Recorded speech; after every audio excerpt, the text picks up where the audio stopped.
Why are you alarmed? Dear friends, today is the third Sunday of Easter. The Gospel taken from Luke chapter 24, verses 35 to 48, presents to us Jesus, the risen one, in the company of his disciples. He greets them, "Peace be with you." The risen Lord is indeed the source of peace, of joy and love. The peace of the Lord surrounds the disciples. In fact, his love surrounds each one of us, surrounds the whole world. But how do the disciples respond to this peace? We are told they are alarmed, frightened, confused. Is it possible that the disciples could respond with such a response when they are confronted with such peace, joy, love flowing into them? And it's what happened to them. Jesus explained to them the reason why and how to overcome this faulty behavior. Jesus says, "Look at me, touch me, and see that it is I." Indirectly, Jesus was teaching them that their way of using the senses of touching, seeing, tasting are incomplete, are partial. There is a deeper way of seeing, touching, and seeing. The senses are given to us by the Lord so that we can recognize the presence of the Lord, the deeper presence of the Lord in every situation. It is I. This is the meaning of what Jesus said and did to the disciples.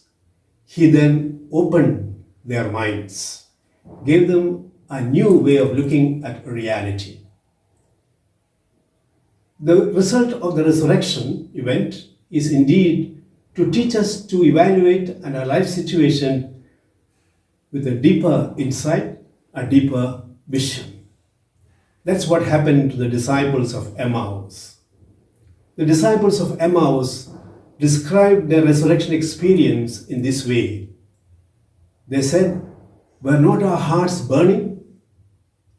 Our eyes were opened and we recognized Jesus." The resurrection experience teaches them to look at reality from the heart, not just with the senses. The resurrection experiences helps them to open their eyes and to see reality much more deeply than what their physical eyes give them information to. There is a Chinese proverb which says, "The fool looks at the finger which points to the moon." Instead of admiring the moon, the fool admires the finger. The reality of this world, the situations of this world, are the fingers pointing out to God. They're relating and showing us the way to God. But instead of getting confused and lost in the realities of this world, we are told by the resurrection event to look at the Lord who is the master of this world, the master of this experience, the master of the reality. May this resurrection experience, which we are celebrating these days, help us to understand, to look at reality more deeply, with greater conviction from the heart, not just from our senses.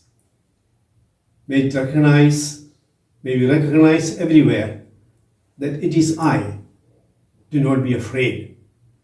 May the Easter season teach us to live courageously and joyfully in this world. May God bless you.